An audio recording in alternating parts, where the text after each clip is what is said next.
আল্লাহ রাব্বুল আলামিন বাতায় দিয়েছেন কোন পথে পরিচালিত হলে দুনিয়ার জীবনে শান্তিতে জীবনযাপন করতে পারবো, মৃত্যুর পরে জাহান্নামের আযাব থেকে রেহাই পাবো। সেই পথটি মহান আল্লাহ পাক তার কালামের মধ্যে আমাদের বাতায় দিয়েছেন।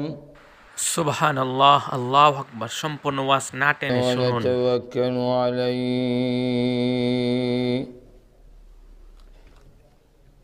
ونعوذ بالله من شرور أنفسنا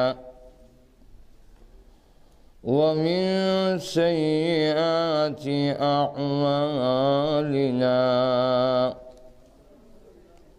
من يهده الله فلا مضل له ومن يضلله فلا هادي له ونشهد أن لا إله إلا الله وحده لا شريك له ونشهد أن سيدنا وسندنا وحبيبنا ومولانا محمدا عبده ورسوله الذي أرسل إلى الناس كافة بشيرا ونذيرا وداعيا إلى الله بإذنه وسراجا منيرا. أما بعد فقد قال الله تعالى في كلامه المجيد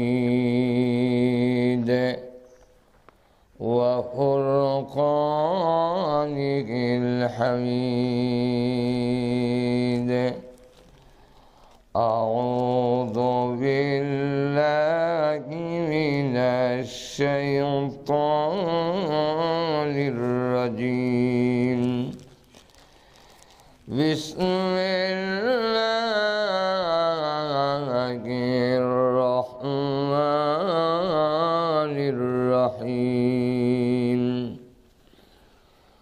ومن يشاقق الرسول من بعد ما تبين له الهدى ويتبع غير سبيل المؤمنين نوله ما تولى ونصله جهنم وساءت مصيرا. عن أبي هريرة رضي الله تعالى عنه قال قال رسول الله صلى الله عليه وسلم بادروا بالأعمال فتكون فتنا كقطع الليل المظلم يصبح الرجل مؤمنا ويمسي كافرا ويمسي مؤمنا ويصبح كافرا يبيع دينه بعرض من الدنيا. صدق الله العظيم وصدق رسوله النبي الكريم. صلى الله على سيدنا ومولانا محمد وعلى آله وأصحابه وسلم. صلى الله على سيدنا ومولانا محمد وعلى آله وأصحابه وسلم. জামিয়া ইসলামিয়া রাষ্ট্র কর্তৃক আয়োজিত আজকের ওয়াজ মাহফিলের অত্যন্ত শ্রদ্ধেভাজন সভাপতি মুআজ্জাজ মুকাররম উলামায়ে কেরাম, মুরব্বিয়ান এজাম, যুবক ভাইয়েরা, সর্বপ্রথম সেই মহান আল্লাহ পাকের দরবারে অসংখ্য অগণিত শুকর আদায় করছি, যিনি অত্যন্ত দয়া করে হক্কানি উলামায়ে কেরামের কাছ থেকে দিক নির্দেশনামূলক আলোচনা শোনার এবং এই নেককারদের মজলিসে বসার মতো সুযোগ তৌফিক যিনি দিয়েছেন, তার আলিশান দরবারে অন্তরের অন্তঃকরণ থেকে শুকর আদায় করছি আলহামদুলিল্লাহ। আল্লাহওয়ালাদের মজলিসে বসা, উলামায়ে কেরামের সামনে এসে বসার তৌফিক, এটা অনেক বড়। তাম পৃথিবীর ধন সম্পদের চাইতেও, মালিক ওয়ার চাইতেও একজন আল্লাহওয়ালার সহবতে কিছু সময় বসার দাম অনেক বেশি। এটার গুরুত্ব আজকে আমরা বুঝি না। এই জন্যে হযরত সুলাইমান আলাইহিস সালাতু ওয়াস সালাম আল্লাহর কাছে যে কয়টা জিনিস চাইছিলেন, এর মধ্যে একটা চাইছিলেন, আল্লাহ আমি যেন তোমার শুকর সবসময় আদায় করতে পারি, সেই তৌফিক আমারে দাও। রব্বি আউজি'নি আন আশকুরা নি'মাতাকাল্লাতী আন'আমতা আলাই, আমি যেন সবসময় তোমার শুকরিয়া আদায় করতে পারি। কারণ মানুষের একটা চরিত্র যে অবদানের কথা বুঝে যায়। আমার মা বুঝেনি একটু ধরে মানুষের একটা চরিত্র হইল মানুষ কারো অবদানের কথা ভুলে যায়, বরং যে বেশি উপকার করে তার সাথেই নিয়মকারীরা বেশি করে। কি বলে আল্লাহ নিজে বলছেন, আমার কথা তো না। এক আয়াতে বলছেন ইন্নাল ইনসানা লিরাব্বিহি লাকানুদ, আর এক আয়াতে বলছেন ইন্নাল ইনসানা লাকাফুর, আর এক আয়াতে বলছেন ইন্নাল ইনসানা লাকাফুরুম মুবিন। আল্লাহ নিজে বলছেন যে অকৃতজ্ঞ, অবদানের কথা ভুলে যাওয়া, এই চরিত্রটা মানুষের ভিতরে বেশি। একটা কুকুরও তার মালিকের অবদানের কথা তাড়াতাড়ি ভুলে না, মানুষ যত তাড়াতাড়ি বলে।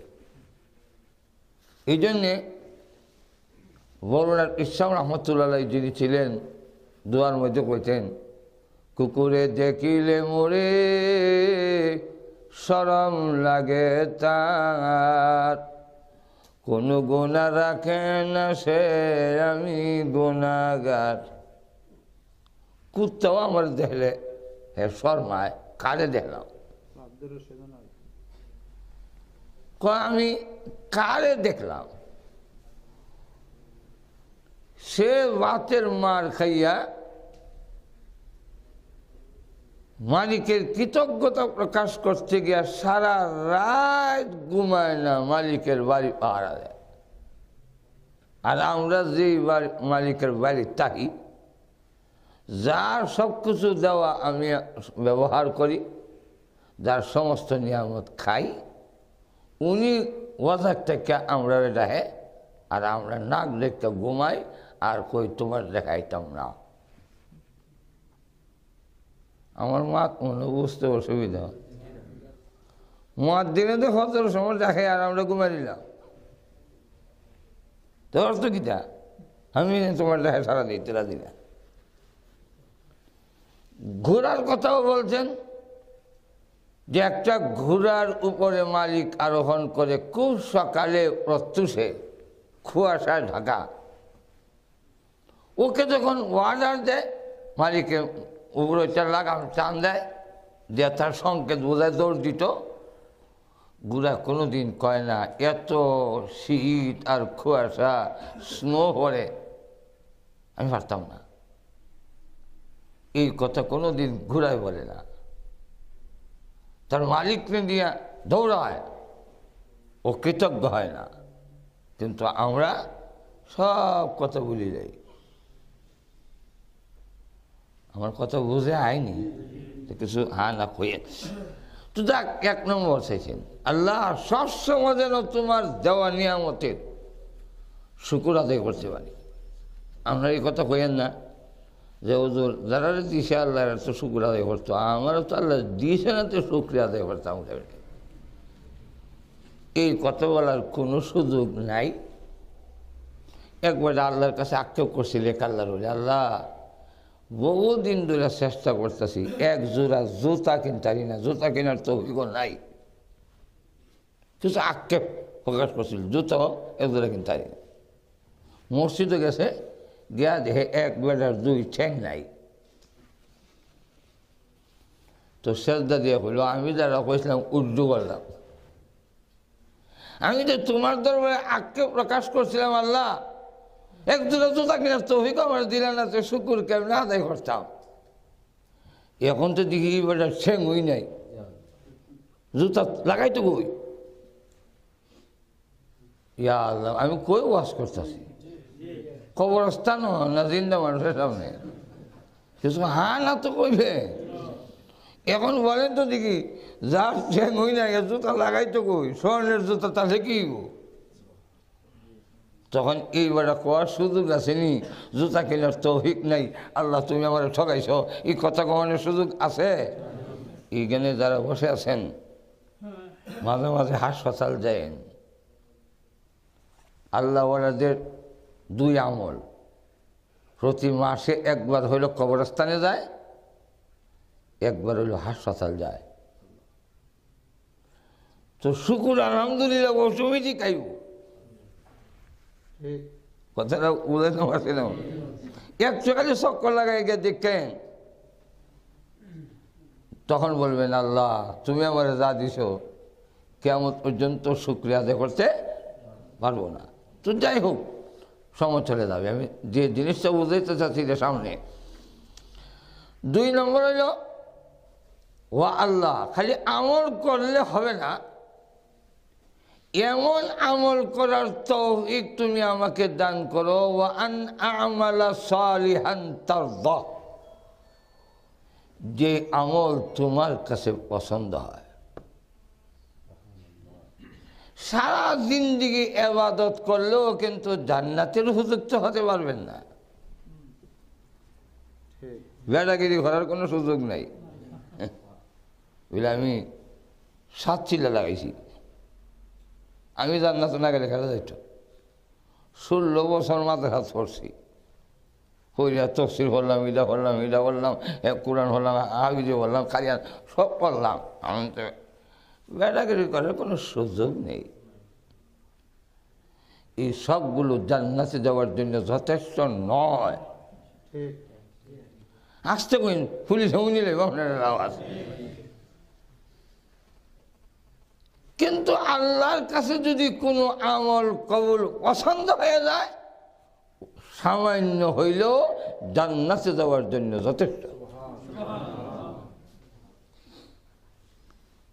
ওইদিকে ঘটনাগুলো দিয়া বুঝাই করতে গেলে অনেক লম্বা দরকার। কুত্তারে পানি খিলানি পছন্দ হয়েছে, একটা খারাপ মহিলার জিন্দিগির গুনামাফ করে জান্নাতে যাওয়ার জন্য ওই কুত্তারে পানি খিলানি যথেষ্ট হয়ে গেছে।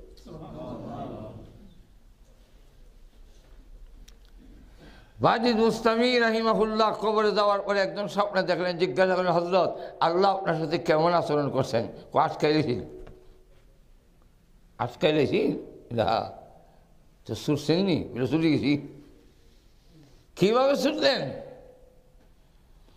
আল্লাহ আমাকে জিজ্ঞাসা করলেন আল্লাহর পক্ষ থেকে নাজাত পাওয়ার মতো, আল্লাহর কাছ থেকে তুমি মুক্তি পাওয়ার মতো কি আছে এস করো।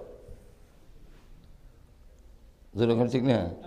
ইমিগ্রেশনের মধ্যে কয় আপনাকে ছেড়ে দেওয়ার মতো কি কি কাগজ দেন? যেরকম ঠিক না? এই কাগজগুলো যদি যথেষ্ট মনে করে ছেড়ে দেয় না, রিটার্ন ব্যাক, ঠিক না? এয়ারপোর্ট থেকে অনেক ফিরত ফাটাইছে এমন নাই? আচ্ছা যাক, যাও কি আছে। বাজিদ মুস্তামি রাহিমাহুল্লাহ চিন্তা করে দেখলো, আমল যদি পেশ করি তাহলে ভেজাল বাইর করে দেব, তো তৌহিদ পেশ করে দিই। আমার তৌহিদের মধ্যে কোনো ভেজাল নেই, আল্লাহর একত্ববাদের উপরে আস্থা বিশ্বাসের কোনো ত্রুটি আমার নাই, পেশ করে দিই। ঈদের উসিলায় নাজাত চাইতাম। যখন পেশ করছে, আল্লাহ আমি জিন্দিগিতে কোনো দিন শিরিক করি নাই, তোমার একত্ববাদের মধ্যে কোনো ভেজাল দাগ লাগাই না। আল্লাহ বলেন তাই নাকি? বলে হা। তো 2018 সালের জানুয়ারির 16 তারিখ রাত 9টার সময় নসরুদ্দিন তোমার এক মুরিদের বাড়িতে খাইতে বসলানি, দিন তারিখ সময় সব ঠিক করা। জি, ঠান্ডা দুধ খাওয়াইছিলনি মুড়িদে? বলে জি ঠান্ডা দুধ খাইতাম। ফের অসুখ হয়েছিলনি? বলে জি। বাড়িত গিয়া কইসলানি যে হের বাড়ির ঠান্ডা দুধ খাইয়া ফেরটা খারাপ করছে? আল্লাহ তো কইসলাম। তাহলে ফ্যাট কি দুধে খারাপ করে না আমি করি? তোমার তৌহিদে কি কয়? কুমো ধরলি সামনে না? ফ্যাট খারাপ কি দুধে করে না? আমরা তো স্বাভাবিক কই, আমি দেখাই না, এই দেখাই না, এটা খারাপ করে, এটা করে, এইটা করে। আসলে এখন ঠিক নেই। আসলে আমাদের আকীদা বিশ্বাস কিছুতেই কিচ্ছু হয় না আল্লাহর হুকুম ছাড়া। এই জন্য আমাদের আসলে মূল আকীদা। আমি তো এখন শিখি না, অবস্থায় বোঝা যায় ইমান ফেরাইছে কিন্তু লড়ে না। আমাদের মূল আকীদা হইল কোনো কিছুই কিছু করতে পারে না আমার আল্লাহর অনুমতি হুকুম ছাড়া। হাজার এখন ঠিক আমরা যে এগুলা কই, কিন্তু আমরা আকীদা কিন্তু ইয়া যদিও কই বলে এই দেখা মানে পেট্রোল অসুখ হয়েছে, এই দেখা মানে স্বাস্থ্যটা খারাপ করছে, ডায়াবেটিস বাড়ি গেছে, এটা যা কইটা আসলে উপরের কথা। আসলে আমাদের আকীদা হইল আল্লাহর হুকুম ছাড়া কিচ্ছু আসলে এখন আল্লাহ তো দলিস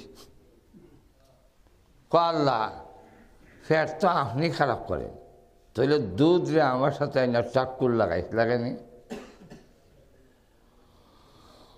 আল্লাহ আমি বুঝলেছি, বুঝছিলাম আমল ফেস করলে বেজাল বাই করবা, তো হিট ফেস করি। ইটা তো যখন বেজাল বাই করে লেছ, এখন আমি বুঝলেছি আমার আর কোনো সান নাই, তোমার দয়া ছাড়া শুনতাম না। আল্লাহ হা, একটা কাজ আছে আমার কাছে পছন্দ, তোমার আমল নামাত বুঝলি কোনটা? বিলেজা হলো একটা বিলাই শীতের দিন পানিতে ভিজা কাঁপতে কাঁপতে তোমার কমলির ভিতরে ঢুকছিল নি, বুঝলে যে বলে ইদারে মায়া ভরে এক সাইডে জায়গা দিসলাম নিয়ে বলে হা আল্লাহর মাকলুকটা শীতে কাঁপতেছে বলে যে দিসলাম তো ওইটা তোমার কমলির নিচে থাকিয়া গরম হইয়া তার শরীরটা যখন ঠিকঠাক হয়েছে আমার কাছে তোমার সম্বন্ধে দোয়া করিয়া হয়ে গেছে। ওই যে আমলটা করছিল আমার কাছে বড় পছন্দ লাগছিল, আর ইদারে উচিলা করে মাফ করে দিলাম যাও। এই কারণে সুলাইমান আলাইহিস সালাম নতুন নবীও বলেন, ও ওয়ান আমালা সালিহান তারদাহ, এমন আমল করার তৌফিক দাও যে আমল তোমার কাছে পছন্দ হয়। তোমার কাছে পছন্দনীয় আমল আমার জন্য নাজাতের উসিলা হবে। তোমার কাছে পছন্দ যদি না হয়, আমার সারা জীবনের দাসত্বগুলো আমি জান্নাতি হওয়ার জন্য, নাজাত হওয়ার জন্য যথেষ্ট নয়। কি বলেন ঠিক না? যাক, আর যদি কইতাম যাই আমার সমস্ত ইউনিভার্সিটি সুইজি ভুগি গেল। 2 দোয়া। 3 নম্বর দোয়াটা, وأدخلني برحمتك في عبادك الصالحين,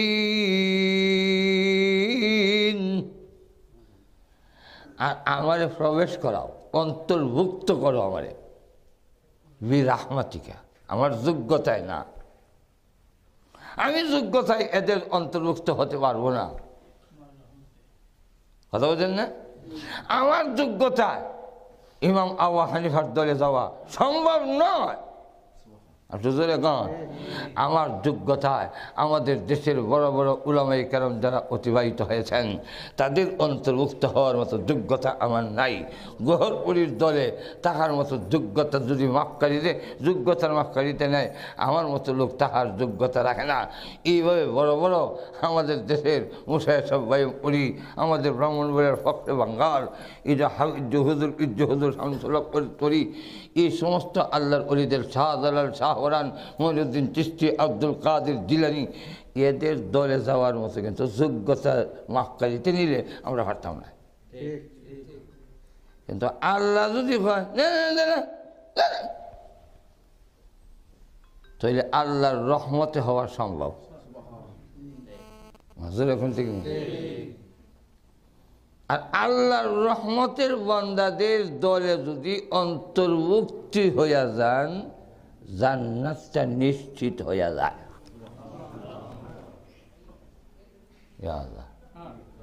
ও তো আসতে সুবহানাল্লাহ, আপনারা চাইতাছি হেরার দল নিয়ে ঢুকাইতাম, আর সুবহানাল্লাহ আওয়াজে বোঝা যায় যে কয়েকদিন ধরে ভাত খাইছেন না।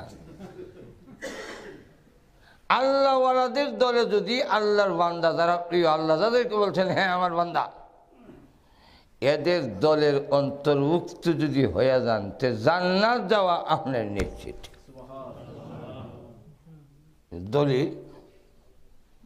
দলিল আল্লাহর কোরআনে আয়াত, আল্লাহ নিজে বলছেন, ফাদখুলি ফি ইবাদি ওয়াদখুলি জান্নাতি, জান্নাতে ঢোকার আগে আল্লাহ বললেন ফাদখুলি ফি ইবাদি, আমার প্রিয় বান্দাদের অন্তর্ভুক্ত হও, জান্নাতে প্রবেশ করো। এখানে অনেকগুলো প্রশ্ন, এর মধ্যে একটা প্রশ্ন হইল ইবাদি, এর আগে একটা শব্দ আনছেন ফি ইবাদি, ফি ইবাদি, ঠিক না? আপনারা ইংলিশে ইন একটা শব্দ আনে, I R N, in the table, বুঝলি? এটার অর্থ কিটা উফরে না নিছে? ইন অর্থ কিটা উফরে না নিছে? দোকানি নিচে তো দোকানি। আমরা তো যখন ফ্যানটা 7টা ইয়ের ভিত্তি ইন করিয়া ফ্যানের ভিত্তি ইন করো, দোকানে নিচে তা ঢোকাও। আল্লাহ বলেন ফাদখুলি ফি ইবাদি, ইবাদি কোয়ার আগে একটা ফি আনছেন, তাহলে জান্নাতের ঢোকার আগে তো ফি তাহনের কথা। ফাদখুলি ফি ইবাদি ওয়াদখুলি ফি জান্নাতি, আল্লাহ বুঝাইতে পারতেছি না মনে হয়। আর তো জোরে কন ফাদখুলি ইবাদি না হয়ে কয় ফাদখুলি ফি ইবাদি, আর জান্নাতে ঢুকার বেলা হয় ওয়াদখুলি জান্নাতি, ওয়াদখুলি ফি জান্নাতি, জান্নাতের ভিতরে ঢুকো। এইগুলো তো হি থাকার কথা, সেখানে হি আনলেন না কেন? এই কেনর অনেক জবাব, এর মধ্যে একটা জবাব হইল আমার প্রিয় বান্দাদের অন্তর্ভুক্তি হইলে জান্নাতে যাওয়া নিশ্চিত হয়ে গেল। যাক, তাই আল্লাহ নবী হযরত সুলাইমান আলাইহিস সালাম বলেন, আল্লাহ তোমার অনুগ্রহে ওই প্রিয় বান্দাদের অন্তর্ভুক্ত করে দাও। এই জন্য এক বুজুর্গ ইয়ে করেন, আল্লাহর কাছে তার ইচ্ছাটা প্রকাশ করেন, উহিব্বুস সালিহিনা ওয়া লাস্তু মিনহুম। আল্লাহ আমি কিন্তু তোমার প্রিয় বান্দা হইতাছি না, কিন্তু তোমার প্রিয় বান্দা যারা ওইসে হ্যাঁ আমি ভালোবাসি। আর দুজনে তোমার প্রিয় যারা হয়েছে হ্যাঁ আমি ভালোবাসি, এখন কি তা করবা কও? আর আল্লাহ বলেন আমি যারা প্রিয় বান্দা বলে স্বীকার করছে এরা যারা ভালোবাসে এদেরও আমি দুজকও দেব না। তাইলে আপনাদেরকে এখানে যে আল্লাহওয়ালাদের সাথে আসা, উলামায়ে কেরামের মজলিসে বসার সুযোগ দেওয়া, এটা যে কত বড় নিয়ামত। তখন দুনিয়ার ধন সম্পদের চাইতেও আমরা অনেক সময় মনে করি দৌড়ুদা এখানে ফ্লাস্ট মাদ্রাসা দিয়েছেন বইয়া সময়টা নষ্ট করে দিলাম। নষ্ট করেন নাই, আপনি তাম দুনিয়ার ধন সম্পদের চাইতে আরও বড় সম্পদের মালিক হয়ে গেছেন। নারায়ে তাকবীর, নারায়ে তাকবীর, নারায়ে তাকবীর, নারায়ে তাকবীর, আল্লাহু আনসারী সাহেব জিন্দাবাদ। তাহলে এখন চিন্তা করে দেখেন, আমরা যদি ওই জিনিসটা যারা বুঝতে পারছে তারা কামিয়াব। আজকাল এটা গভীর তীক্ষ্ণতার সাথে আল্লাহওয়ালাদের দর থেকে আমাদেরকে সরাতে চায়। এটা ইন্টারনেটে গেলে হইবেন, আবু হানিফার কাছে যাওয়ার দরকার নাই, ইমাম শাফির মতো লোকদের তো না, সব থেকে সরাইয়া। আর কিয়ামতের আলামত আল্লাহ রসুল তিরমিজির এক হাদিসে, আবু হুরায়রাতে বর্ণিত হাদিস, ওই হাদিসের মধ্যে 15টা আলামত উল্লেখ করছেন কিয়ামত আসার। এর মধ্যে একটা হইল আগেকার লোকদেরকে পরবর্তী লোকেরা ইয়া মন্দ সন্দেহ করব।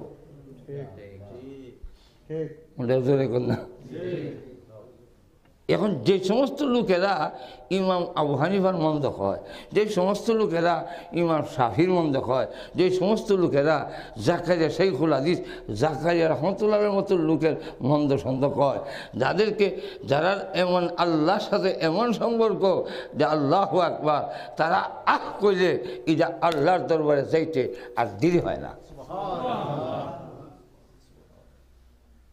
এমন লোকও আছে, একবারে এক আল্লাহর ওলি বই রয়েছে, তো উনার শৈল গেলে রেগে গেছে, রাখতেছে ওরে বেটা গাড়ি দিচ্ছে, এই খানা, এই খানা খুঁজছে বলে বেটা খানা।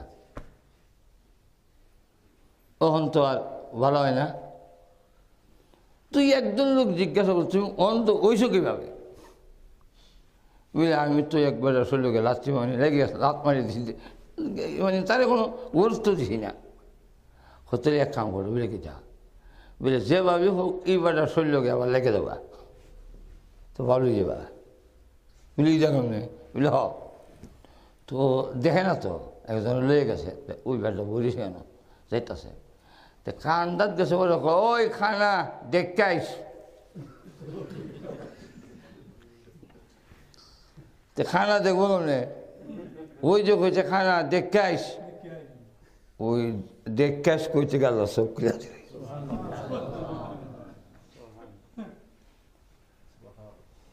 আল্লাহ বলেন সব সহ্য করি, আমার প্রিয় বান্দাদের শরীর ধাক্কা দিও না, আমি এটা সহ্য করি না। আর শুধু এখন না, তোর অপরাধ আমি সহ্য করি, আমার গালি দিস সহ্য হয়, কিন্তু ইমাম আবু হানিফারে গালি দিস না, বুঝলিটা বলেন। আমরা খালি আজকের সরাই তো চাই, ছোটো বাচ্চা দারিদ্র্য যদি আপনার টানে ও খাবলায়, আপনার কিন্তু তেমন একটা অসুবিধা লাগে না। আমার আদরের বাচ্চা দারিদ্র টান মারে খাবলা মারে, মার কিন্তু সহ্য হয় না। আল্লাহ বুঝাইতে পারছি না আপনার, মা কয় কিতা মা কিতা গো কয় তোর দারিদ্র টান দিল কেন, তোর খাবলা দিল কেন, সব সহ্য হয়। আমার সন্তানের গায়ে খাবলা মারবো, দারিদ্র ঠান মারবো, আমার সহ্য হয় না। আল্লাহ বলেন আমার প্রিয় বান্দারে ধাক্কা দিবা, আমার সহ্য হয় না। এটা যাক, আমি আজকে যে বিষয়টা, এটা তো আনুষঙ্গিক আলোচনা করতে করতে এই পর্যন্ত এলাম। আজকে যে বিষয়টা বোঝাবার জন্য আপনাদের সামনে আমি কোরআনের একটা আয়াত, রসুলের হাদিস থেকে একখান হাদিস, আবু হুরায়রা থেকে বর্ণিত হাদিস পেশ করলাম। এটা হইল যে আমরা ইহকালের শান্তি এবং পরকালের মুক্তি কোন হতে, এটা আমাদের জানার দরকার। মানুষের জিন্দিগিতে দুইটা জিনিস পাইলে সাকসেসফুল। একটা হইল ইহকালে মেল ফ্যাক্টরির মালিক হইতে চাই না, আমি এই পৃথিবীতে বড় কিছু একটা হইতে চাই না, এমনি মন্ত্রী হইতে চাই না। আল্লাহ পৃথিবীতে আমি শান্তিতে থাকতে চাই। আর তো এখন কি থাকতে চাই? মানুষের জীবনের মৌলিক অধিকার আপাতত দুইটা চায়। একটা হইল নিরাপত্তা চায় তার জিন্দগির, আর একটা হইল চলার মতো খাওয়ান, মানে যা লাগে তা চায়। এটাই আসল। এই জন্য ইব্রাহিম আলাইহিসসালাম ওনার ছেলে ইসমাইল এবং হাজারাকে ফলাইয়া এই দুইটা দোয়া করছিলেন। একটা হইল রব্বি জাআল হাযা বালাদান আমিনা, আল্লাহ এই শহরকে তুমি নিরাপদ করে দাও। আজও পর্যন্ত বিশ্বের সবচেয়ে শ্রেষ্ঠ নিরাপদ শহর Mecca Medina. London, America, New ইয়র্ক, ওয়াশিংটন যা বলেন, সবচেয়ে নিরাপদ মক্কা নগরী আর মদিনা। 2 নম্বর দোয়া করছিলেন, ব্যাখ্যা দেওয়ার টাইম নাই, ওয়ারযুক আহলাহু মিনাস সামারাত। তবে এখানে একটু শব্দ তিনি লাগাইছিলেন, আগে এক ধাক্কা খেয়েছি। ধাক্কা খেতে আল্লাহ যখন বলছেন তোমার ইমাম বানাই দিলাম, ইমাম বানাইলাম মানে তোমার নবুয়ত দিলাম, এক ব্যাখ্যা। তখন ইব্রাহিম সালাম কয় ক্বালা ওয়া মিন যুররিয়্যাতি, আল্লাহ আমার না দিলে আমার বাচ্চারা রে ঘুমাই গেছেন নাকি? বাচ্চারা লেগে চাই দিছে।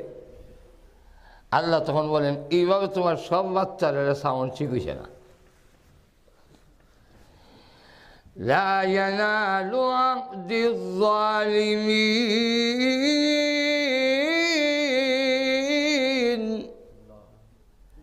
যারা জানেন তোমার সন্তানের মধ্যে যারা অন্যায় অবিষ্ট, এই নিয়ামত তাদেরকে দেওয়া হবে না। হাজুর এখন ঠিক না? তাহলে কোন দরকার ছিল আমার সন্তানের মধ্যে যারা ইমানদার তাদেরই দিও। ইব্রাহিম ধাক্কা খাইছে, হাজুর এখন ঠিক না? ওইয়ার লেগে ফলে হয় খাওয়ান দিও মিনহুম মান আমান, এদের মধ্যে যারা ইমান আনবো তারা রে আল্লাহ ঈদেও উর্দু করো। নবুয়ত দেওয়ার বেলায় তোমার আওলাদের মধ্যে ইমানদার শর্ত, কিন্তু খাওয়ান দাওয়ানের বেলায় ইমান শর্ত না।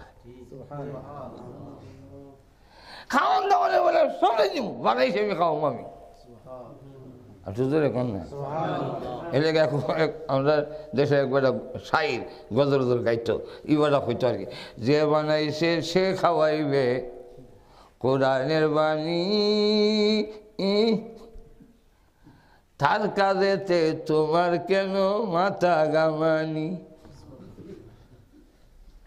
আজকে অশান্তিতে আমি নিজে কান্দে লইছি, মাজুর এখন ঠিক না? যে বানাইছে সেও তো খাইব, মাজুর এখন ঠিক না? কিন্তু উনি যে খাওয়াইব এই খাওয়ানোর দায়িত্বটা ওনার উপরে না দিয়া দায়িত্বটা আমরা আছে না। এর লেগে আমরা ফেরেশানি শেষ হয় না। আর একটু জোরে কর না। হাজি আমদাদুল্লাহ হাজির মাক্কি উনি নিয়ত করছেন, আমি যদি আল্লাহর মেহমান হইলাম মক্কা থেকে, তা আমি কেন লেগে খাওয়ান আনতাম, রুজি বানাইতাম, উল্টো লেগে খাইতাম।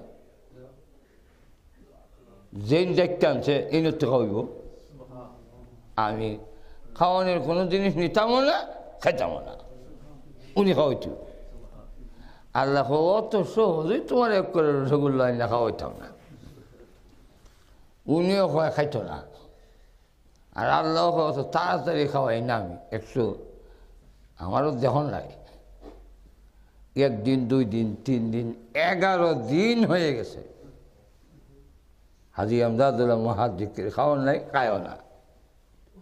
আমি যদি আল্লাহর গুণের মেহমান হই, হাজি সাহেবরা যদি আল্লাহর মেহমান হয়, তাহলে মেজবানের না খাওয়াইব। আমি যদি কোনো মেজবানের বাড়িতে আপনি দাওয়াত দিয়েছেন আর আপনার ঘরে রুটি রাস্তা লইয়া যাই, তো আপনি খুশি হওয়ার কথা না?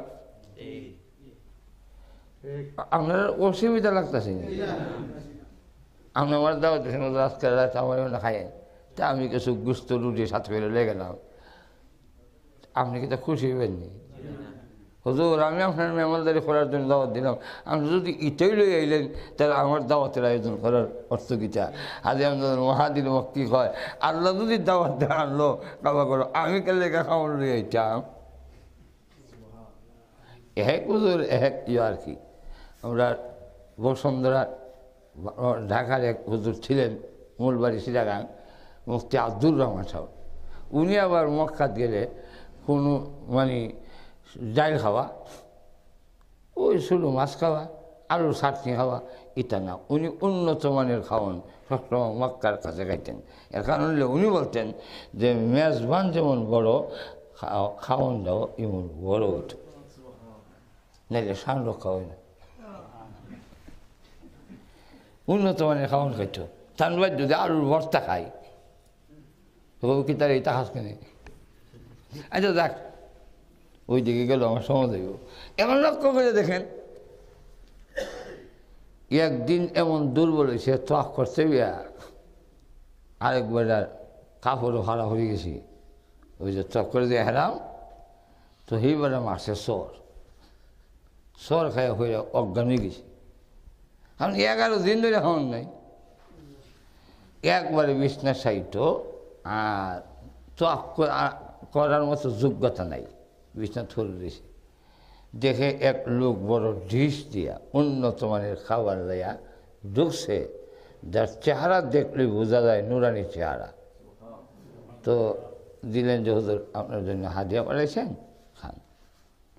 হুজুর খায়া দিয়ে এত মজা, লোকটা দাঁড়িয়ে রয়েছে, মনে মনে কয় এই খাওন ফেরত দিলে আবার আইনা না হয়। আবার কয় নিয়ত করছি তো আমি একক তো রানতামও না, খাইতামও না, আল্লাহ খাওয়াইতো। তো 11 দিনের পরে খাওয়ান পাইছি, থাক রাখতাম না, কইয়া দিলেছি। লোকটা লইয়া যায় আর কয় ভালো করছে, যদি রাখতা বাকি দিনের খাওয়ান বন্ধ হয়ে দিত। কয় আমি কিছু কইলাম না, হে জানি কেন? তো যে বানাইছে সে খাওয়াইব কোরআনের বাণী, তার কাজে তোমার কেন মাথা আগামানি? আর তোদের এখন ঠিক কিনা? আচ্ছা দেখ, যেই কথাটা আমি বলতে চাইছিলাম, তাহলে হযরত ইব্রাহিম আলাইহিস সালাম দোয়া করেন, ওয়ারযুক আহলাহু মিনাস সামারাতি মান আমানা মিনহুম। প্রভু 2 নম্বর হলো তাদেরকে খাদ্য দিও। কি দিও? খাদ্য। ওয়ারযুক আহলাহু, এই মক্কা নগরীর এই বাসিন্দাদেরকে তুমি খাওয়ান দিও, যারা তাদের মধ্যে ইমানদার হবে। আল্লাহ বলেন এইটাও উর্দু করো, ইমানদার কইছো কেন? আমি যারা বানাইছি সবরে খাওয়ান দেবো, হোক সে কাফের হোক নাস্তিক, আমি কারো খাবার বন্ধ করব না। তো 2টা দিন হয়ে যাও, হুজুর এখন ঠিক না? একটা নিরাপত্তা, আটটার নাম হইল খাদ্য খাওয়া, যেরকম ঠিক না? আর আজকের সারা বিশ্বে মায়ের হইল এই দুই জিনিস লইয়া। চিন্তা করে দেখবেন নিরাপত্তা, শান্তির নামে অশান্তি। এখন ঠিক না? শান্তি প্রতিষ্ঠা করার জন্য আমাদের আগমন। সিরিয়ায় সেখানে শান্তি প্রতিষ্ঠা করা, ইরাক গেছে কেন? এটা শান্তি প্রতিষ্ঠা করা। তারপরে আফগানিস্তান কেন গেলাম? এটা শান্তি প্রতিষ্ঠা করা। যত শান্তি প্রতিষ্ঠা করার নামে যায় আসলে একটাও শান্তি না, সব অশান্তির হেডমাস্টার। যেরকম ঠিক না? এটা নিয়ম ওই আমরা বাংলাদেশে একটা বাহিনী গুলি করে দৌড় মারে জঙ্গল, পার্বত্য চট্টগ্রাম এলাকার তাহে, এটার নাম হলো শান্তি বাহিনী। এর নাম নেই শান্তি। সবচেয়ে অশান্তি বাহিনীর নাম শান্তি বাহিনী, সবচেয়ে অশান্তি চুক্তির নাম শান্তি চুক্তি।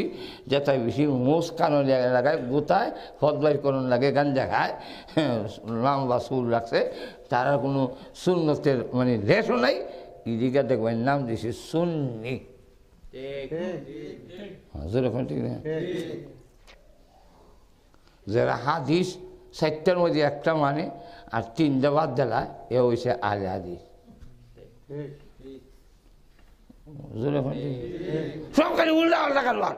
আচ্ছা যাক, আমি ওই যুগে যেতে চাই না। আমার কথা রইল, আমরা চাই দুনিয়াতে শান্তি আর পরকালের আযাব থেকে মুক্তি, তখনই একটা মানুষের লাইফ সাকসেসফুল। আর শুধু এখন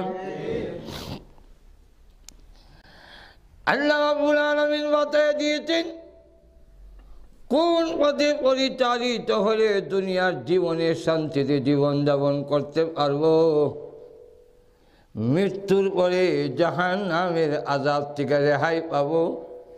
সেই পথটি মহান আল্লাহ পাক তার কালামের মধ্যে আমাদের বাতাইয়া দিয়েছেন। আমরা মুক্তি চাই, তো মুক্তিটা কোন হতে? আমরা দেশ বাংলা ভাষায় হয় ফাঁকি, আমরা দেশ এই শব্দ কমন যায় না, এটা গালি। মাজুর এখন ঠিক না? এক দেশের বাংলাদেশের এক দেশের গালি হয়ে জায়গা। মাজুর এখন ঠিক না? জায়গায় কিন্তু হালা এই জায়গার ভাষাও, এটা কোনো গালি না। মাজুর এখন ঠিক না? বাপরেও কয় হয় হালায় নামাজ হলো নাকি, হালায় নামাজ হলো নাকি। মাজুর এখন ঠিক না? কিন্তু সিলেট গিয়ে হালা গইলে না খড়াই কি না, যেরকম ঠিক না? যাক, আমরা বাংলা ভাষা এটা হলো ফাঁকি, আর একটা শব্দ আছে ফক্কি, তো ফাঁকি বাদ দিলে না, ফক্কি কই নাহলে শুরু বাচ্চারাও উল্টা বুঝবো। এক সাদা করে একটা ফক্কি ভালে, তার নাম তুতা। তো সে সাদা করে যাইবার সময় সবরে জিগায়, সফরে গেলে তো জিগায় বউ বাচ্চারা কি টানতাম। মাজুর এখন ঠিক না? আমরা যে হোলিতে যাই, কেউ যায় তুরস্ক, কেউ যায় কেন, কেউ যায় কেন, মাজুর এখন ঠিক না? তো জিগায় কি টানতাম, কারো কোনো আকাঙ্ক্ষা আসেনি। তো ওই ফকিরও জিগাইছে তোর কোনো চাহিদা আছে? এক কয় আমার চাহিদা আছে। বলে কি চাহিদা? বলে 1 নম্বর চাহিদা হইল, যদি আমার মতো এরকম জাতি ভাই দেখেন তো তারা জিগায়েন আপনার এই বন্দিরা হিন্দিরা টিকা আমার নিয়ে মুক্তির কোনো পথ আছে? বেরকম জিগাই মনে আমি না ছাড়লে মুক্তি পাইতা না, কয়তো জিগায়। তো দেখে হঠাৎ করে এরকম ফক্কি উঠতেছে, হে তো দাও কিরা, তোমাদের একটি জাতি ভাই আমার ইন্দিরায় আবদ্ধ বন্দী আছে, তোমরা মুক্ত আকাশে করছো, আর সে বন্দী আছে, সে জানতে চেয়েছে তার নিয়ে কোনো মুক্তির পথ আছে। এই কথা বলতে দেরি সব মারি ছইরা খল্লা সোজা হইয়া ঠেং লম্বা হইয়া মরে গেছি। এবার কই কিরি জিগাইলাম মুক্তির নিপথ আছে, সবজি মরে গেল। আচ্ছা ডাকার কি কোনো বাড়িতে এসে বলে ফক্কি জিগায়, তুতায় জিগায় যে আমরা দেশ আছে না তুতা মিয়া, ওই লেগে আদর করে নাম রাখছে তুতা, তুতা হকি। যাক, এখন করছে কি যা জিজ্ঞাসা করে, হাসলেন আমার চাচি ভাই, কো হাসলাম তো। জিজ্ঞাসা করছিলেন এই বন্দি ফিন্দিরা জেলখানার থেকে আমার কোনো মুক্তির পথ আছে? জিজ্ঞাসলাম, কোনো পথ তো দিলই না, সব করে মরে আছে। আর শুনে কি করবা? কয়েছে বলবেন কি মরার সুরটটা কি? কল্লা সুদা কইয়া ঠেং লম্বা কইয়া সব করে মরেছে। এই কথা কইতে দিয়েছে বন্দি হিন্দির ভিতরে যে তুতা এটা মরে যায়। এইভাবে কল্লা লম্বা হইয়া সোজা হইয়া ঠেং লম্বা হইয়া এও মরেছে। ধরে দেখে ঠেং খুব শক্ত, তুই তো মরা নিশ্চিত, মরা কি তোর হিন্দিরাত রাখবে না। ঠেঙ্গ ধরিয়া এটা বারে হারাই দিছে। কিন্তু যখন হারাইছে এটা মালিক না হইয়া উড়াল দিয়ে গেছে গেছে। তখন ডাক দিয়া কয়, এ তুই তাওয়া কি যা, চলে যাক, আমার ক্ষমতার বাইরে চলে গেছিস, আর তো তোরে ধরতে পারবো না। কিন্তু বলে যা, তোর সাথীদেরকে জিজ্ঞাসা করলাম মুক্তির নিয়ে কোনো পথ আছে, মুক্তি না দিয়া সব মরে গেল।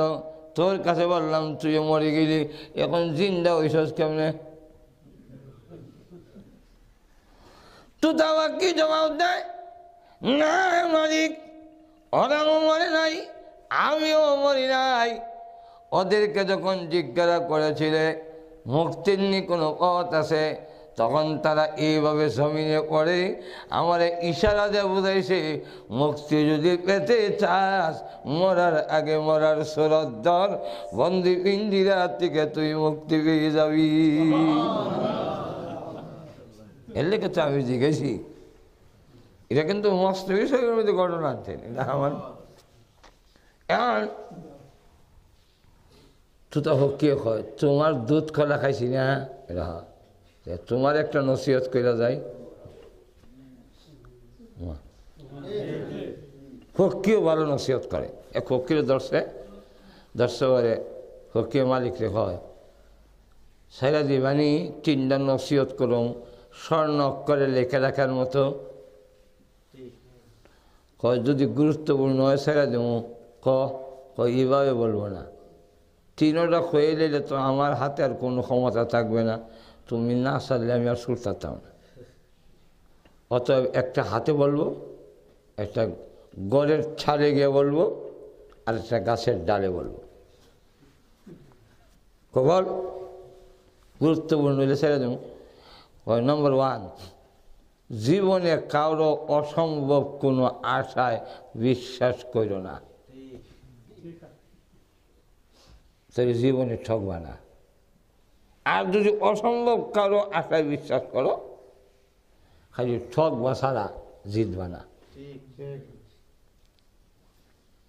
এটা তো কথাটা গুরুত্বপূর্ণ, ব্যাখ্যা দেওয়ার চাই নাই কিন্তু আমার, নাহলে বুঝাই দিতাম যে আমরা যত জায়গায় মার খাই, টাকা পয়সা মার খাই, বিভিন্নভাবে রাজনৈতিকভাবে মার খাই, সামাজিকভাবে মার খাই, সব মায়ের পিছনে অসম্ভব আশারে বিশ্বাস করে মার খায়। আচ্ছা নেশারে দিলাম, হে গিয়া গড়ের সালো গিয়া কয়, অতীত নিয়ে কোনোদিন মাথা গামাইও না, জীবনে উন্নতি হইতো না, ক্ষতি অন্তরে লাভ হইতো না, যারা হয়ে গেছে এটা হওয়ার মধ্যে ছেড়ে দিও। এই ফকির কথায় সারা বিশ্ব চলে, অতীত যারা হয় তারা সামনে আনে না। বাংলাদেশ নামে একটা ভূখণ্ড আছে, এই যা ৪৭ বছর ধরে করতেছে, খালি ফিশন লইয়া টানতেছে। জোরে কম ঠিক না, আরো জোরে কম। আমাদের ঘুষ আদালতে তার হওয়ার কথা চলে গেছে, ওরা আর আদালতে আনে নাই, গেছে কেউ ছেড়ে দাও। এই দেশের কেউ যদি অন্যায় করে ক্ষমতা ছেড়ে দেয়, তাকে সামনে আনে না, ছেড়ে দাও, হয়ে গেছে ছেড়ে দাও, জোরে কোন ঠিক না।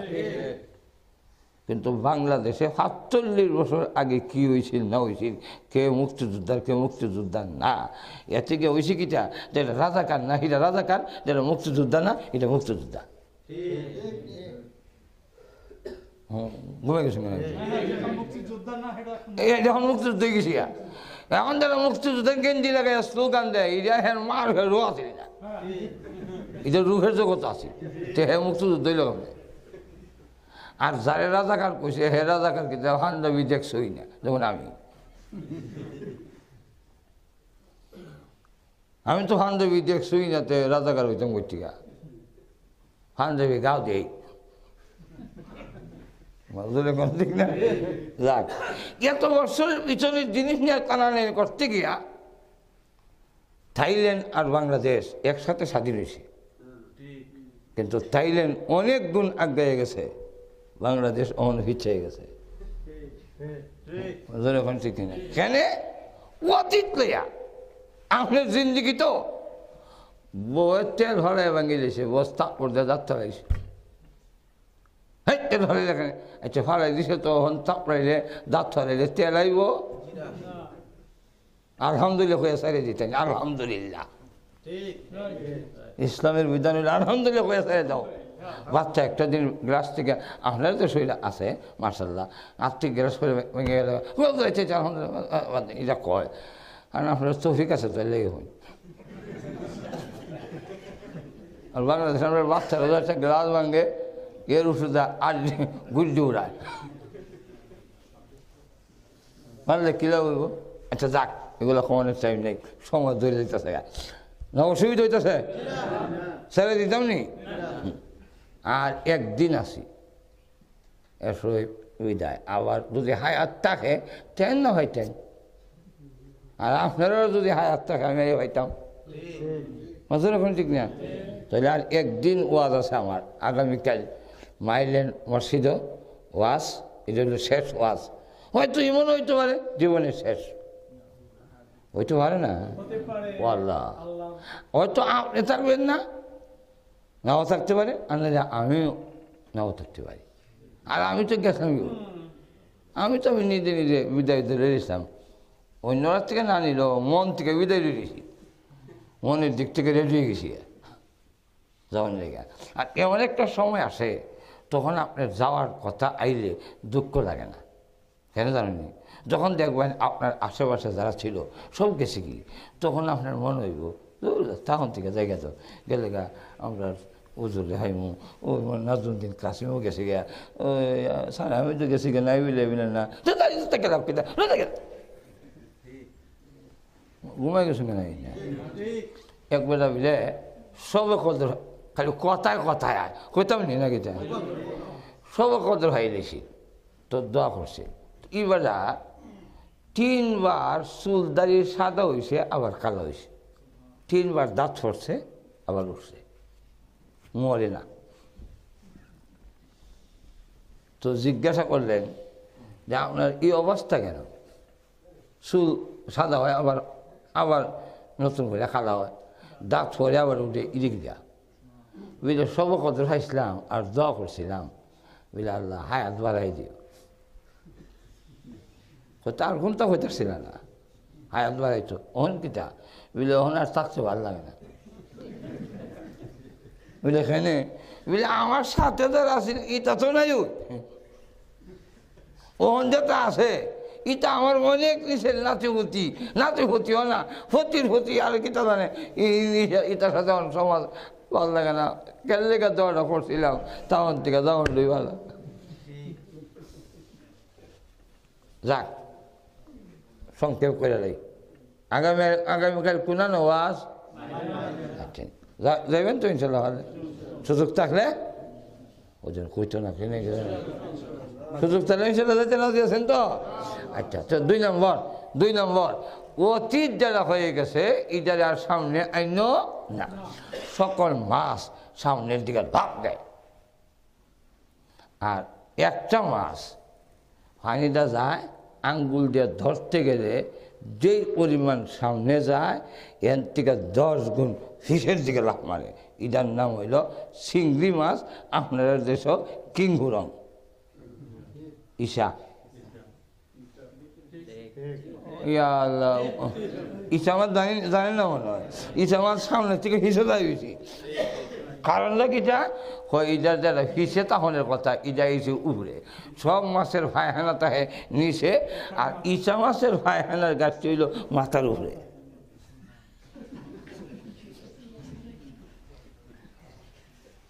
এই কারণে এটা আগ্রহিত না আমরা বাংলাদেশও আগ্রহের সাথে করলামই বেশি যাক 2 নম্বর 3 নম্বর গাছের ডালে গিয়া বলে আমার পেটের ভিতরে 10 ভরি ওজনের একটি হীরকের হার ছিল নসিহতের নাম দিয়া আমি চলে এসেছি তুমি যদি জবাই করতে তাহলে ওই হারটার মালিক তুমি হয়ে যেতে তাই নসিহতের নাম দিয়া ছুটাইলাম 10 ভরি ওজনের হীরকের হার আমার হেলো কইতে দিলইছে মেয়েরা মারি থইরা গইরাই আর কয় কিসমতটা তো দিছিল হাসমতটা তো দিল না কিসমতে দিছিল অর্থাৎ ভাগ্যে দিছিল হাসমতটা দিল না রে আয় রে কেমন একটা ঠকা খাইলাম রে 10 ভরি ওজনের হীরকের হার যদি হইতো মাছের এখন ঠিক না এই কথা কয়া কইরা তখন ওই পক্ষীরা কয় তোমরা মানুষ বলে বুদ্ধিমান আল্লাহ বলে তোমরা বুদ্ধি দিছে তোমরা লাগান ব্যাগ করতো কেউ নাই তোমার নসিহত করলাম আমি 5 মিনিট আগের কথা মনে রাখতাম না প্রথম নম্বর কি বলছিলাম প্রথম নম্বর হইল যে এমন আশা যদি দেয় যেটা অসম্ভব বিশ্বাস করো না আমি যে তোমারে বললাম 10 ভরি ওজনের হীরকের হার আমার হেলো আমার ওজন কয় ভরি হইব তুই বিশ্বাস করে কেমনি এটা উড়াল দিও কেমনি এখন ঠিক না 2 নম্বর নসিহতটা কী ছিল 2 নম্বর নসিহত ছিল অতীত যেটা হয়ে যায় ইদা নিয়ে আর মাথা কামাইও না সেরা দেওয়া আলহামদুলিল্লাহ কইয়া আমার ফেরের ভিতরে যদি 10 ভরি ওজনের হীরকের হাত থাকেই থাকে তাহলে আমি তো হাত ছাড়া তুই উড়ানের মারি উল্ডাই হল্ডালি কিনা হইব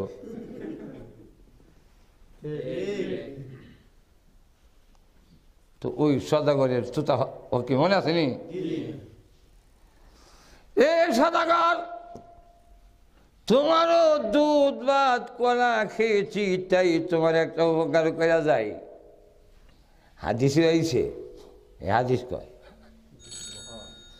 হাদিস কয় তুতা হয় ওকে এ সদাগর শোনো তোমাকে বলি একটি নসিহত তোমাকে এখন করি শোনো নসিহতটা হইল আমি যেইভাবে তোমার এই বন্দি পিঞ্জিরার থেকে মুক্তি পেয়েছি মরার আগে মরার সুরত ধরার কারণে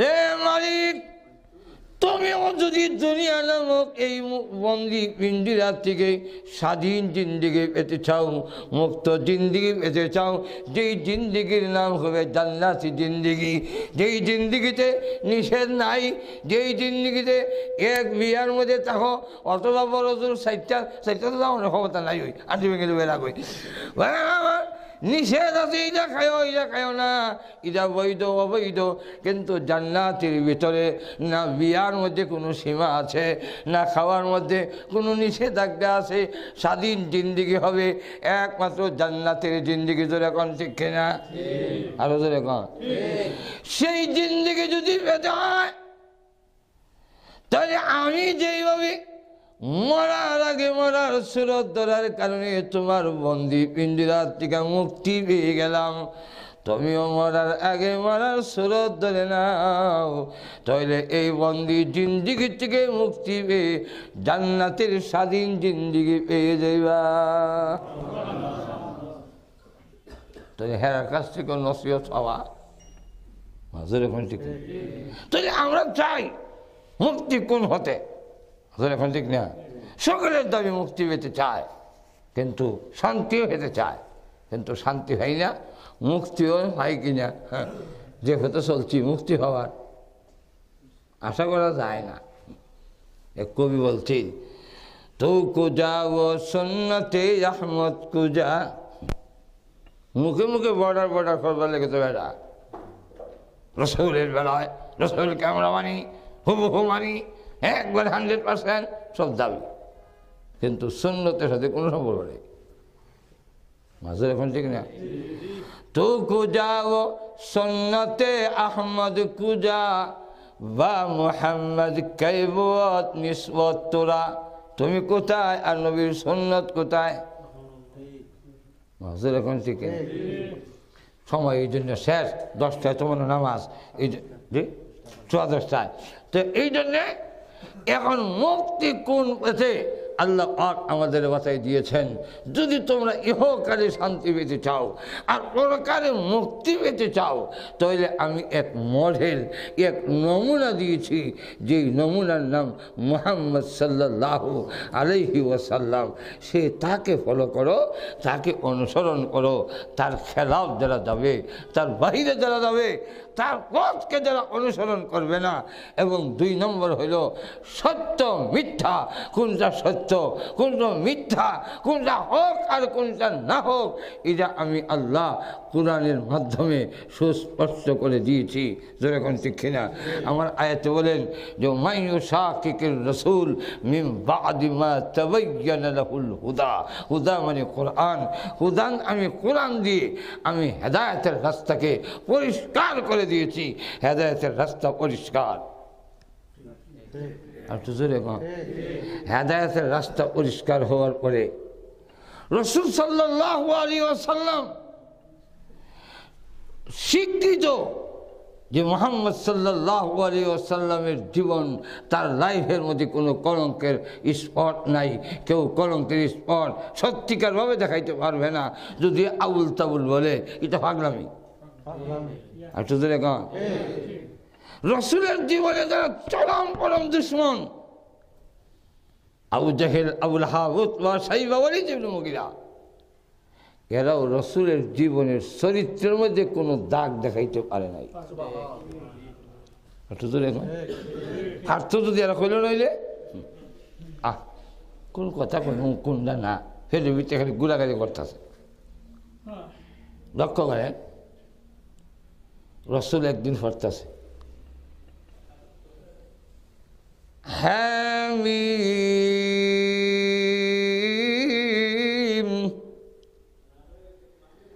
তানজিলুল কিতাবি মিনাল্লাহিল আজিজিল আলিম।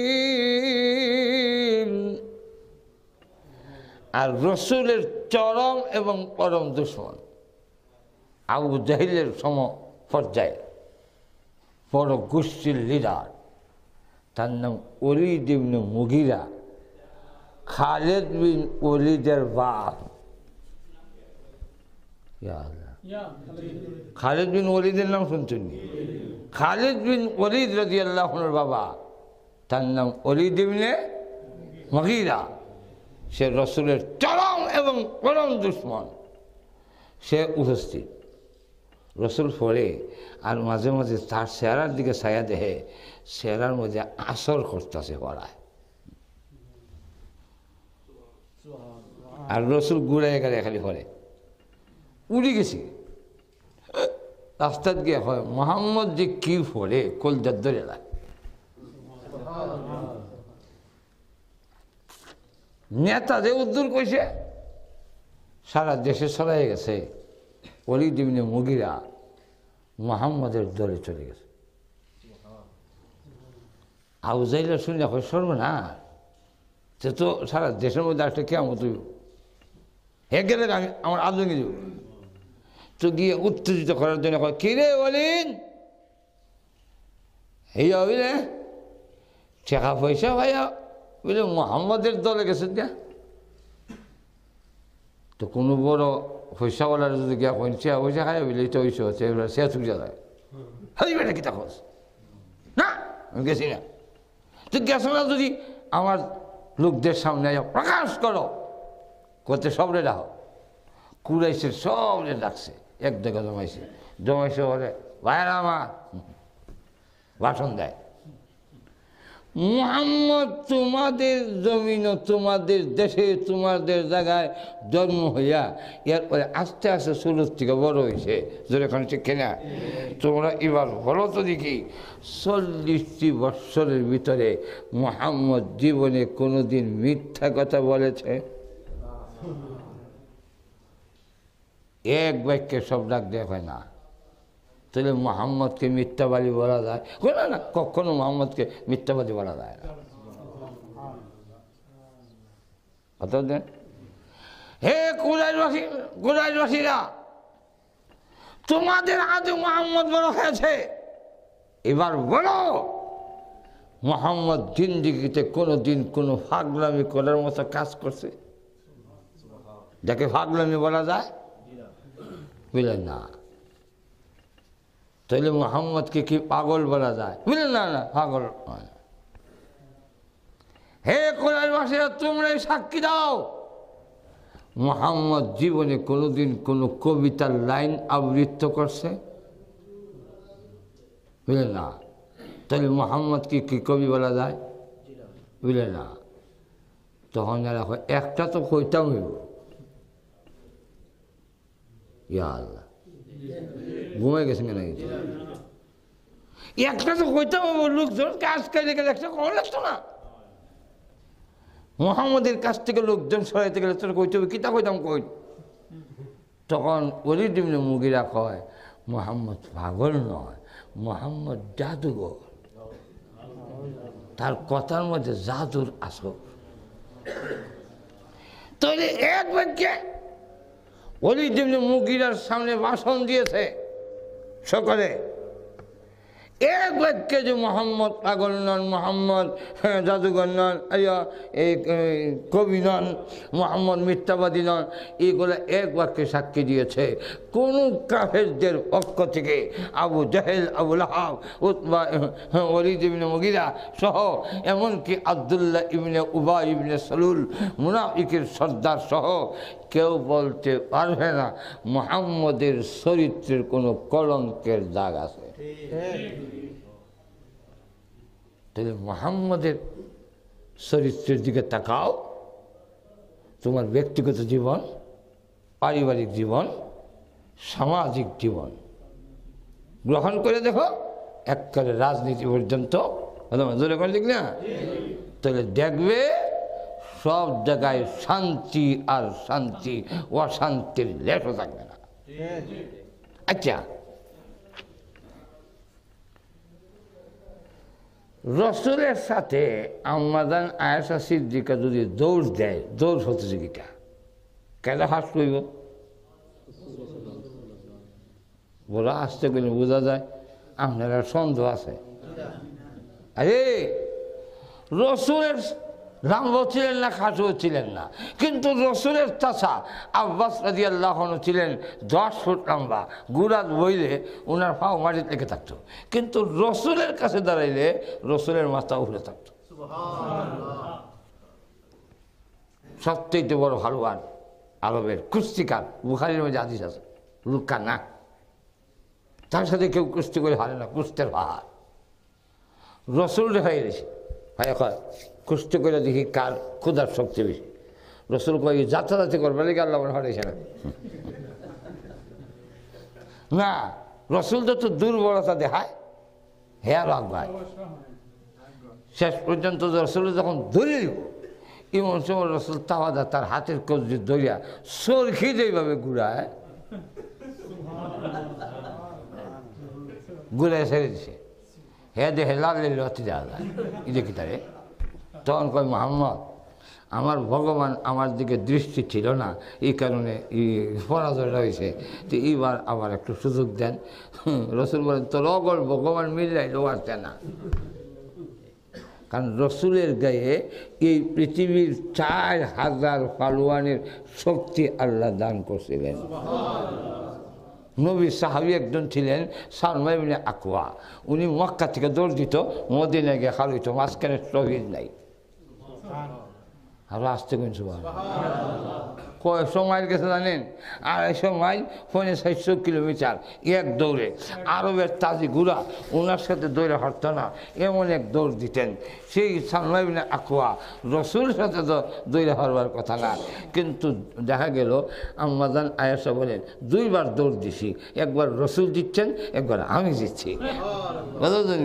আসলে আম্মাজান আয়েশা তার বক্তব্য হইল যে আমি যে সময় হালকা পাতলা ছিলাম, বয়স যে সময় আমার কম ছিল, এই সময় আমি দৌড় দিছি, জিততে গেছি গা। আর যে সময় একটু খাই বড় হয়েছি, মোটা হয়েছি, এখন আর হাসি না। আসলে বিষয়টা এটা না, রসুল ধন্যবাদ জিতলে স্ত্রীর মন খারাপ হবে। রসুল আদর্শ উম্মতকে শিক্ষা দিয়ে গেছে, বউ আর সময় যদি ঝগড়া লাগু করো, ও লন্ডনে বেঠাইন কিছু বউরে সার দিও। ঘুমাই গেছেন কেন? রসুলের জিন্দিগি দেখেন, বুঝাই দিছে আমি নবী হইয়া যদি আয়েশার আগে দিয়া এই ফরাজলে মেনে নিলাম, তোমরা তর্কেত গেলে খালি জিতটা থাকবার চেষ্টা করো না, কোনো সময় তুমি হাইরা বউরে জিতাইয়া দিও, তাহলে পারিবারিক জিন্দিগিতে অশান্তি হইত না। দেখ আর লাভ করি না, আবার যদি কালকে ইনশাল্লাহ যদি সুযোগ হয়, তাহলে রসুল এক কথায় রসুলের পথে পরিচালিত হওয়া, আর আল্লাহ কোরআন দিয়া যে পথ, হেদায়েতের পথ সুস্পষ্ট, রসুলের পথে পরিচালিত, আর মুমিনিন দিয়ে সাহাবাই কেরাম, সাহাবাই কেরামের পথ আর মত। আজকাল সাহাবাই কেরামরে মানতে চায় না। আমার জায়গায় আমি কইলাম যে 20 টাকার তারাবি হযরত উমর রাদিয়াল্লাহু আনহু শাসনা বলে ওনার নির্দেশে ঐক্যবদ্ধ হইয়া সমস্ত সাহাবীরা করলো। ই লামা যাবি কয় কিটা, ও উমর কিতা নবী, কথা বলছেন না? উমরের কথা মানতে হইব, উমর নবী না ইটা। এই কারণে আল্লাহ আগুই জানাই দিছে, ও তাই যেটা কইব আল্লাহ আগুই জানাই দিছে। এলে কয় ওয়াত্তাবিয়া গায়রা সাবিলিল মুমিনিন, সাহাবাই কেরামের রাস্তা যারা ফলো করে, আল্লাহ বলেন এরা যারা ফলো করবে না, রসুলের পথে পরিচালিত হবে না, সে দুনিয়াতে যদি বড় হইতে চায় হতে পারবে, নুওয়াল্লিহি মা তাওয়াল্লা, যেদিকে যেতে চায় যেতে পারবে, কিন্তু শেষ পরিণাম নুসলিহি জাহান্নাম, তোমার ঠিকানা হবে জাহান্নাম, ও সাআত মাসিরা, আর বাসস্থান হিসেবে জাহান্নাম অত্যন্ত নিকৃষ্ট জায়গা। সুতরাং যদি পরকালে মুক্তি পেতে চাও, রসুলের পথে সাহাবাই কেরামের এজমার উপরে ঐক্যবদ্ধ হয়ে যে সিদ্ধান্ত নিয়েছেন, সেই সিদ্ধান্ত জীবনযাপন করো, দুনিয়া তো শান্তি পাইবা, মরার পরও আযাব থেকে মুক্তি পাইবা। আল্লাহ পাক আমাদেরকে তৌফিক দান করুন, আমিন। ওয়া আখিরু দাওয়ানা আলহামদুলিল্লাহ। কিছু করবেন না?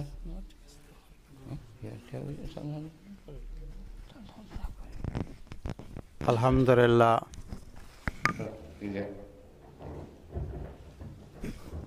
আপনারা অনেক শুকরিয়া আদায় করে আল্লাহ তাআলা আনসারী সাহেব তফসির পেশ করছেন, আপনারা বুঝাই বলেন চেষ্টা করছেন, আল্লাহ তাআলা তাদেরকে দান করুক। আর নামাজের বাদে আমি অনুরোধ করি আর সকলে খানা খেয়ে দেবেন, খানা নষ্ট হইবে, মেহরবানি করে খেয়ে যাইবে না, খানা না খাই। এখন জিন্দার মতো আমরা দুনিয়ার মুক্তি আখিরাতের কামিয়াবি দান করুক। $50 করে দেওয়া যাইবা, খাওয়া দিয়ে নষ্ট হইব, $50 করে দেওয়া যাবে না আইলে। اللهم صل على سيدنا محمد. الحمد لله، الحمد لله الذي هدانا لهذا وما كنا لنهتدي لولا أن هدانا الله. ربنا ظلمنا أنفسنا وإن لم تغفر لنا وترحمنا لنكونن من الخاسرين. ربنا آتنا في الدنيا حسنة وفي الآخرة حسنة وقنا عذاب النار وأدخلنا الجنة مع الأبرار برحمتك يا عزيز يا غفار يا حي يا قيوم يا رب العالمين يا فاطر السماوات والأرض أنت ولينا في الدنيا والآخرة توفنا مسلمين وألحقنا بالصالحين رب العالمين সারা জীবনের গুনার বোঝা মাথায় নিয়ে গুনার উপরে লজ্জিত আর শর্মিন্দা হয়ে আলিম উলামা নিয়ে সাদাদারি ওলা মুরব্বি নিয়ে নওজোয়ান ভাইদের নিয়ে আমি গুনাহগার মুসাফির অবস্থায় আল্লাহ তোমার শাহী দরবারে হাত বাড়াইলাম মেহেরবানি করে আমাদের জিন্দেগির গুনারে মাফ করে দাও রব্বুল আলামিন। জানি না আজকের এই মোনাজাত হতে পারো কারো জন্য জীবনের শেষ মোনাজাত। আল্লাহ আমার জীবনের কত সাথী পৃথিবী থেকে বিদায় হয়ে গেছে আল্লাহ জানি না কোন দিন আমিও কবরের বাসিন্দা হয়ে যাব। আল্লাহ মৃত্যু আসার আগে আগে মেহেরবানি করে আমাদের মাফ করে দাও আল্লাহ। তুমি যদি মাফ না করো আমাদের যাইবার আর জায়গা নাই রব্বুল আলামিন। আল্লাহ যদিও গুনাহ করেছি অন্যায় করেছি তবু তো তুমি আমাদের সৃষ্টি করেছ আল্লাহ। গর্বে রাখার কারণে সকলের সন্তানকে জাগা না দিল, মা পারে না তার সন্তানকে বিদায় করে দিতে। গর্বে রাখার কারণে যদি মার এত দয়া এত মায়া আল্লাহ তুমি তো মার চাইতে খুশি খুশি গুণ বেশি দয়ালু। গুনাহ করছি বলে আমাদেরকে ছাড়াইয়া দিও না। আমরা আমাদের জিন্দেগির গুনাহ স্বীকার করে তোমার দরবারে হাজির হয়েছি আল্লাহ। আমাদের জীবনের জানা অজানা শিরিক বিদআত কুফরি ইচ্ছা অনিচ্ছায় প্রকাশ্যে গোপনে আল্লাহ যত গুনাহ করছি সবগুলো মাফ করে দাও আল্লাহ। আমাদের স্ত্রী সন্তানকে মাফ করে দাও আল্লাহ। আমাদের স্বামী স্ত্রীর মধ্যে মিল মহব্বত বাড়াইয়া দাও। পারিবারিক জিন্দিগিতে আমরা শান্তি দিয়া দাও। আয় আল্লাহ আমাদের মধ্যে যারা অসুস্থ সুস্থ করে দাও। আয় আল্লাহ আজকের এই মাহফিলের আয়োজন যিনারা করেছেন, শোনার জন্য যারা এসেছেন, সাহায্য সহযোগিতা যারা করেছেন, ও মাবুদ এই মাহফিল কিয়ামতের দিন মুসিবতের সময় আমাদের সকলের জন্য নাজাতের উসিলা বানাইয়া দিও। আয় আল্লাহ তাআলা এই মসজিদে তুমি কবুল করো, মাদ্রাসারে তুমি কবুল করো আল্লাহ। যত জরুরত আছে গাইবী কাজের হাত থেকে পুরা করে দাও। আয় আল্লাহ তাআলা এই মাদ্রাসাকে আবার সাবেক পূর্ণ জায়গায় দাওরা হাদিস পর্যন্ত খোলার ব্যবস্থা করে দাও ইয়া আল্লাহ। দাওরা হাদিস পর্যন্ত খোলার ব্যবস্থা করে দাও। আয় আল্লাহ প্রথম বাঙালি জাতির জন্য গর্ব এখানে হাদিস পড়ার হয়েছে, কালা কালা রাসূলুল্লাহ সাল্লাল্লাহু আলাইহি ওয়াসাল্লাম এখানে হয়েছে আল্লাহ। এই নূর যেন বন্ধ না হয়, তোমার দরবারে ভিক্ষা চাইব আল্লাহ। আবারও তুমি এখানে এর সম্পর্ক মদিনার রওজার সাথে করে দিয়া আল্লাহ তোমার আরশ পর্যন্ত এর সংযোগ করে দাও আল্লাহ। ইয়া আল্লাহ সারা বিশ্বের সমস্ত মসজিদ মাদ্রাসা কবুল করো, সারা বিশ্বের মুসলমানদের হেফাজত করো, হারামাইন শরীফাইন আল্লাহ হেফাজত করো, সারা বিশ্বের মুসলমানদের এক আর নেক বানাইয়া দাও। আয় আল্লাহ আমাদের পক্ষ থেকে লাখ কোটি দুরুদ ও সালাম সোনার মদিনায় পৌঁছাইয়া দাও। যত মুমিন মুমিনাত কবরে ঘুমাইয়াছেন আয় আল্লাহ তুমি মেহেরবানি করে আয় আল্লাহ আমাদের দরখাস্তরে কবুল করো। ইয়া আল্লাহ সমস্ত মুমিন মুসলমান কবরের জান্নাতের বাগান বানাইয়া দাও। ইয়া আল্লাহ আমরা যারা হাত বাড়াইলাম আমাদের মধ্য থেকে যাদের মা বাবা বিদায় হয়ে গেছেন আল্লাহ মা বাবার কবরের জান্নাতের বাগান বানাইয়া দাও। আমরা দাদা দাদি নানা নানি শ্বশুর শাশুড়ি আত্মীয় স্বজন সকলের কবরের জান্নাতের বাগান বানাও। আয় আল্লাহ ইয়ার হামারাহিমি ও বাবু হজে অনেক গেছেন আর অনেক যাবেন, সবরে মকবুল হজ আদায় করার তৌফিক দাও। আমরা আফিয়তের সাথে আসা যাওয়ার ব্যবস্থা করে দাও। আমরাও হারামাইন শরীফাইন জিয়ারত করার তৌফিক। যেদিন আমাদের মরণ দাও আল্লাহ শাহাদতের মরণ দিও। আয় আল্লাহ আমাদের জবানে কালিমা শাহাদত জারি করে দিও। রব্বানা তাকাব্বাল মিন্না ইন্নাকা আনতাস সামিউল আলিম। ইয়া আল্লাহ বাংলাদেশ বন্যায় কবলিত, বহু মানুষের ঘর বাড়িতে বাড়ি উঠে গেছে, মাথা গুজাইবার জায়গা নাই, প্রয়োজনে খাদ্য জিনিস নাই। ইয়া আল্লাহ তুমি তাদের সাহায্য করো, আল্লাহ তুমি তাদের সাহায্য করো। আমরা দূর থেকে সাহায্য করতে পারতেছি না।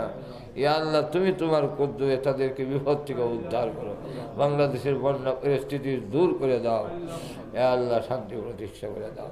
সাল্লাল্লাহু তাআলা আলা খায়রি খালকি মুহাম্মদ ওয়া আলিহি ওয়া সাহবিহি আজমাইন। আমিন। হাফেজ জুবায়ের আহমেদ আনসারী হুজুরের সম্পূর্ণ ওয়াজ শোনার জন্য সকলকে ধন্যবাদ। হাফেজ জুবায়ের আহমেদ আনসারী হুজুর আমাদের যে নসিহতগুলি করেছেন সকলেই আমল করার জন্য চেষ্টা করবেন।